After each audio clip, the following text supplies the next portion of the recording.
Kwan, bouncing off nearby houses, catches up to the Special Forces squad. Using his katana, he cuts off the hand of one of the soldiers. Employing his skills, he goes through the rest of the squad, cutting them to pieces and killing them along the way. At this moment, arrows are shot at him. He deflects one with his katana, but the second one hits his leg muscle. He was shot with a hunting tool of the Immortals called the hook. Kwan pulls the arrow out of his muscle, but another squad of special forces arriving to assist attempts to stop him. They use all their powers, telekinesis, fire starting, and freezing. However, Kwan cannot be stopped by this. He breaks free from their devised trap. The scene shifts to the blasted entrance of a bank. Kwan appears and his partner asks how everything went. Kwan replies that he had to chop off a few limbs, but otherwise everything is fine. They enter the bank and see a personal safe made of adamantium.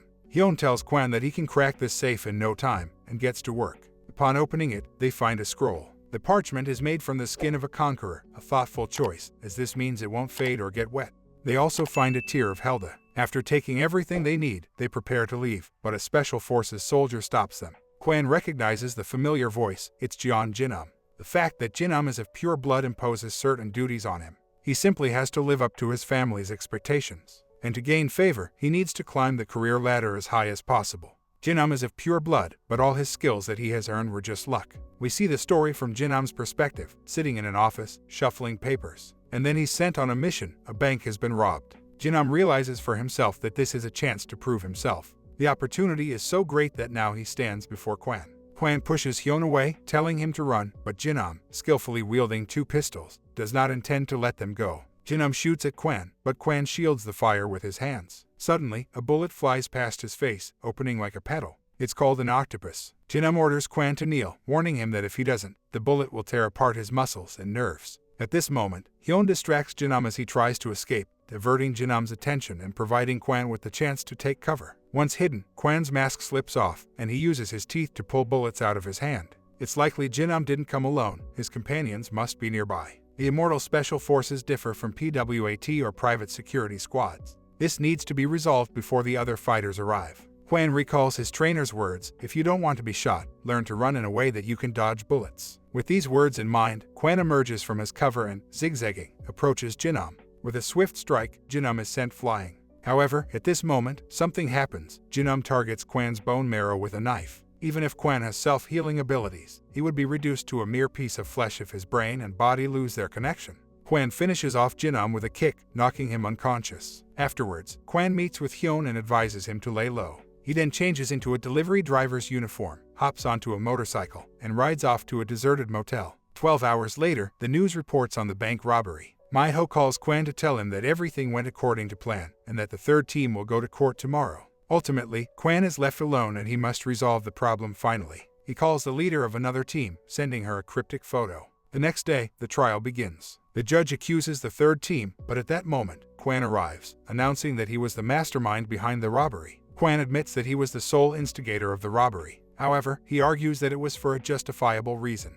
He presents the scroll that he discovered in the adamantium safe. Kwan is told that committing a terrorist act simply based on suspicions is unacceptable, except under one condition, Article 12, Paragraph 8, when a company faces a threat. Kwan unrolls the scroll, on which the mantra of Immortal Faith is inscribed. The Immortal Faith is an organization of immortal advocates of supremacy who believe that only the blood of immortals should inhabit the earth. Although they are a cult, they more closely resemble a terrorist organization. Pictures of their commandments are contained in the manuscript. The high apostles of Immortal Faith believe that by preserving the commandments, they would validate themselves. Holy water is the term used for special ink that reacts only with the blood of immortals. This particular scroll was found in the bank's safe. Kwan is asked for the name on the commandments, as blood is required for its revelation. The company's CEO asks for a knife, but at that moment, the judge pulls out his own knife and plunges it directly into his throat. The next step, the judge throws the knife at a nearby guard and attempts to flee. Lai, who delivers a light kick to his legs, causing the judge to lose balance. Stop him. The judge, known as Ma Yun, is one of the heads of the Immortal Faith. He is apprehended and handcuffed. Everyone, from the company's CEO to Lai, thanks Kwan for his successful operation. The case with the imposter is closed. The team is granted 2 days off as they were instructed not to discuss the incident. A few days later, Kwan and his team spend their time in the office doing routine work. At this moment, a company employee seizes Kwan and tries to strike him. "It was you," Jinnam tells Kwan. Kwan doesn't understand what he's talking about, but if he doesn't stop playing the fool, the young man will tell everyone. A fight seems inevitable, but at that moment, Don-hun appears and separates them, saying that initiating a fight at work is not the best idea, even if they are on bad terms. Don-hun takes Kwan's adversary aside for a talk, during which Ly tells Kwan not to worry about him. Next, Kwan and Kim Jonah step outside and engage in conversation on their way home. When the time comes to part ways, Kwan says goodbye to Kim, but she suggests they eat ramen. In their context, an invitation to eat ramen is akin to asking someone out on a romantic date. We then find ourselves in Kim Jonah's apartment. Having filled up on ramen, Kim invites Kwan into her room. Not quite sure what to expect next, Kwan follows her. But instead of anything he might have imagined, Kim shows him a board with all known members of the Prometheus gang. Kim tells Kwan that he must now be careful, as the people pinned to the board may come for him at any time due to his recent actions. Kim Jonah declares that she needs to destroy Prometheus, and Kwan agrees with her. This room with the board represents a vulnerability for San.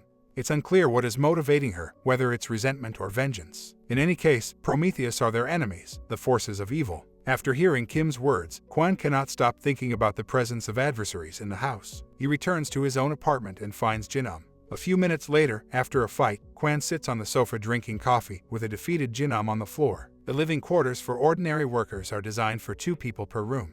The plan was for Kwan's roommate to move out within a month, but no one could have guessed that it would be Jinam. We are once again transported to the scene where Ly and a team of special forces discover a black hole filled with monsters in a parking lot. They quickly deal with the situation, closing the black hole and considering the cleanup completed. This strange phenomenon, the black hole, was unusual, as it had only happened twice before in Seoul. One of the Special Forces members suggests that if something like this happened, it means there's a new, unnamed threat on the horizon. The confrontation between Jinam and Kwan did not end at their home. Their battle moved to the office. Now, at every opportunity, Jinam tried to beat Kwan up, but lost every time. At work, Kwan begins to check his emails and notices an unusual message. A certain Robert Kim from a hunting firm is impressed with Kwan's recent work and wants to offer him a new job. Ma Young was the director, but now he's gone missing. Other companies and associations have done everything they can to find out what happened, including those in H-Farm who were unaware of the situation. A call comes in from the police. There's a new hole in the area. Ly orders Kwan and Kim Jonah to go to the Tandi-mun station. Arriving at the site, which is cordoned off by the police, Kwan and Kim meet a man in a super suit. A brief conversation ensues between Kwan and this man. The man tells Kwan that he looks strange for an immortal. But at that moment, a C-3 sticky slime bursts from the hole. The man introduces himself. His name is Jeon Don-chan. He asks Kwan not to call him uncle. The slime begins to crawl out of the hole. It's poisonous, but the guys from the company immediately start to burn it using special weapons. We are introduced to a fiery surgeon named Kim Malwon. Actually, Kwan's reputation after the incident had quickly spread to other companies, and this mission turned out to be a ruse. Malwon and Jeon Don started luring Kwan into their association, i.e., Zeros. At this point, the second phase begins. The slime strengthens, and a slime monster appears. Number 3 has entered the second phase, which means that this is a double hole. Our heroes may encounter all types of slimes today. Jeon Don and the surgeon start defending themselves from the slime, when suddenly the third phase occurs, a slime cannon. This is how the combined hole appears, a recurring event where new holes appear in an existing hole. It's impossible to predict what will happen next. We see Azura's rifle, indicating that this is the richest organization, as their gear is top of the line. At this point, Ly appears and warns them not to try and lure Kwan to their side, or he can't be held responsible for what he might do. Number 3, fourth phase, exploding slime. 2 hours have passed since the hole opened, but it doesn't seem to be getting any smaller. When a black hole appeared at Tandi-mun Station, large and small holes opened all over the country. Half of them were double doors, and the one at this station was one of the biggest. Double door is a recently emerged anomalous phenomenon. The consequence is that changes are coming, and the main one is the emergence of the newly named. At this moment, something comes out of the hole. Kwan starts to have a flashback, and he freezes in his tracks. He has the same feeling as he did 10 years ago. Kwan recalls how he, lying under the rubble, saw monsters approaching him. He called for help, but no one was there. A monster resembling a starfish, shooting poisonous slime, comes out of the hole. The star hits one of the Zura's company. Kwan, seeing his younger self in him, immediately tries to help. Kwan swiftly reaches the man, grabs him, and throws him towards Jeon Don. The starfish monster grabs Kwan with its tentacles, but he fights back. With swift moves, Kwan takes the blood case from the boss, trying to help the man who lost his legs so that he wouldn't die from blood loss. Kwan also helps the other operation participants. They ask why he's trying so hard for them, but Kwan replies that it's his job. Making money, killing invaders, saving people, that's what he lives for. One of the Zura's participants asks Kwan to place people in a safe place. The saved ones thank Kwan, and at that moment, Kim Jonah injects Kwan with a stimulant. Then, other operation participants are busy breaking the star monster's barrier. The star goes berserk and attacks the square, sweeping away everything in its path. Quan starts to evacuate the wounded. Someone asks to get white phosphorus and blood cases. The star demon tries to finish off the wounded, but Quan intercepts them and thus saves them from death. At one point, the star pierces Quan through with its tentacles. Someone from the team cuts off the tentacle with a shotgun, telling Quan to stop playing hero and recover. Gathering strength, the attack on the star begins. Everything possible flies at it: bullets, fire. The leader, who saved Quan, duplicated his presence many times and hid his real self. Quan figured out that while he would be a decoy in front of the star, the others would aim at its open spots and pin it in place. Gathering all his strength together, Quan exhales, and at one moment, he didn't understand how it happened that the demon was repelled back into the hole. After all the events, Lee tells him to stop, because they didn't lose. Humanity has never been able to destroy the newly named, and this time was no different. The company couldn't destroy it, they only managed to send it back to where it came from. Exhausted, Quan faints. All the people he saved want to thank him, but Lee says they'll do it themselves. The newly named appeared in Seoul, South Korea, and no one died that day, thanks to our hero. 4 days have passed since our heroes closed the hole. Quan had time to recover and is currently dining with his friends. Quan is asked what it was like. He replies that it was extremely bad, because he understood why humanity could not destroy the newly named. Remembering this, chills run through his body. Double doors opened in other areas, but carnage was avoided there. The starfish got lost, moving aimlessly as all the doors were being closed. Everything ended on the door that the closer hadn't closed yet. The closer is the one who has the ability to close the door whenever he wants. The guys are about to leave, and Quan will have to pay the bill for everyone, celebrating the bonus for a successful mission. He wants to do this, but the administrator says that everything has already been paid by a mysterious man. Quan recognizes him. It's the policeman he saved the first time from the star. Thus, he wanted to thank Quan for surviving. Quan asks how he got into a restaurant that only accepts special guests, and 2 more people emerge from the darkness, a man and a woman. Quan recognized the man. He was in the photo in San's room. Quan understands that he is a fake policeman.